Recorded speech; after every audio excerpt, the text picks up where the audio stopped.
reference to talking about government's role in a free society, you mentioned some of the market failures, and I think that you may have just passed over one that is of utmost importance, and that is of poverty. And in prefacing my question, I'd like to refer to what President Kennedy said, that if a free society cannot help the many who are poor, it cannot save the few who are rich.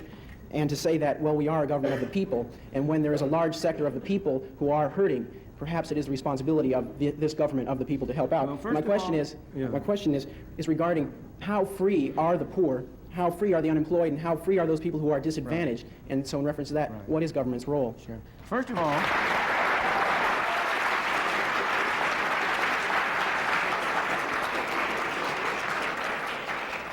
I'm glad to see one vote for the poor. First of all, the government doesn't have any responsibility. I think a lot of people miss that. I've seen this many times. I mean, essentially what he's doing there is, you know, like most politicians and people of today, when they say, I'm for, you know, I'm here for the children, or, you know, you don't want to hurt children, or you want poor people, or you don't want homeless. It's a very easy thing to be virtuous to, you know, when it comes to just words, right? But what are your actions? Are you trying to implement things that can actually help? I think that's kind of like what he was hinting at with that. That it was a little dig, but keep it going. Responsibility. People have responsibility. This building doesn't have responsibility. You and I have responsibility. People have responsibility. Second, the question is, how can we as people exercise our responsibility toward our fellow man most effectively? That's the problem. So far as poverty is concerned, there has never in history been a more effective machine for eliminating poverty than the free enterprise system and the free market. The period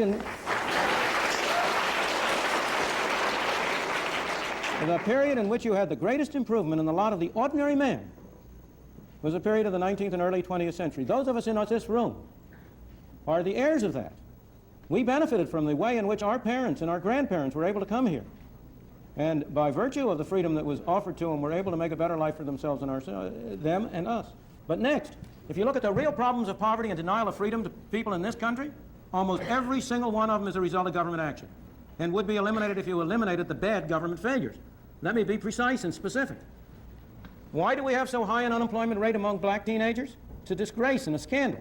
Why do we have so high an unemployment rate? First of all, because we give them lousy schooling through governmental schools, which make them unqualified to hold decent jobs. And second of all, we require employers to discriminate against them by not hiring them unless their productivity is enough to justify a minimum wage.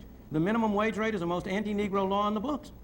And it's an anti-Negro law because it precisely, having first not enabled the young blacks to have a decent schooling so that they can have productivity, we next deny them the on-the-job training that they might get if you could induce employers by being able to hire them for relatively low wages to give them on-the-job training that would make them qualify for higher payment and higher productivity. In the third place, we have constructed a governmental welfare scheme which has been a machine for producing poor people. We have induced people to come under control of welfare. I'm not blaming the people, don't misunderstand me. It's our fault for constructing so perverse and so ill-shaped a monster as the whole set of welfare programs we have, under which we encourage people, families to break up, we encourage people to move from one part of the country and come to another, under which we have, in effect, made many people poor. And yet, when all this is said and done, have I ever been where? Welfare or poor. I have, sir. Of course, more so than most of the people in this room.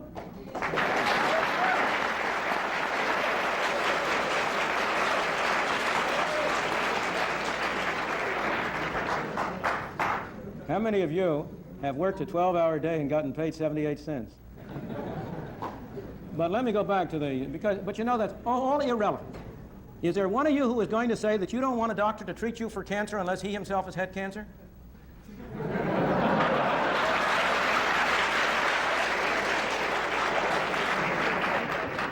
I could go down the line. But when all is said and done, while there are people in this country who are worse off than other people, by and large, even the poorest people in this country are relatively well off compared to the conditions in many other countries in the world. Yeah. And that's, you know, he knocks that one out. You know, he hits the point. I mean, essentially the kid is asking, what's the role of government in providing, you know, proper living conditions, or whatever name, choose your pick. And, Milton is essentially saying, just get out of the way. If you get out of the way, we can do it. And in the instances where you've tried to help, you've hurt. And it usually does hurt because, people just have this notion that, there's this well-oiled machine out there that can do these things, that can provide, that can help. And that's not the case. It comes down to, a very individualized basis. That's where the help happens. Like, I can help my family, I can help my friends, I can help my children, I can help my parents. And then when you expand from that, how much can you help, somebody that's further away? And people will say, well, that's where the government steps in. No, because the government, like he's saying, is people. How much is that person in Washington going to be able to help that person in Tennessee, Wyoming? Choose your pick. And then if the answer is, well, he's going to construct a system that's going to do that, it's just not going to work. It's not going to work. At best, it'll probably be,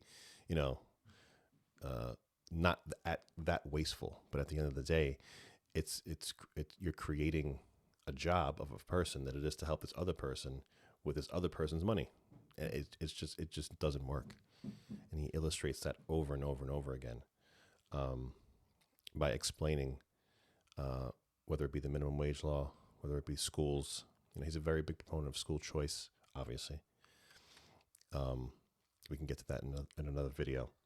But yeah, he knocks it out of the park, man. And these are the things that got me slowly but surely to where I am today. They're very complicated issues.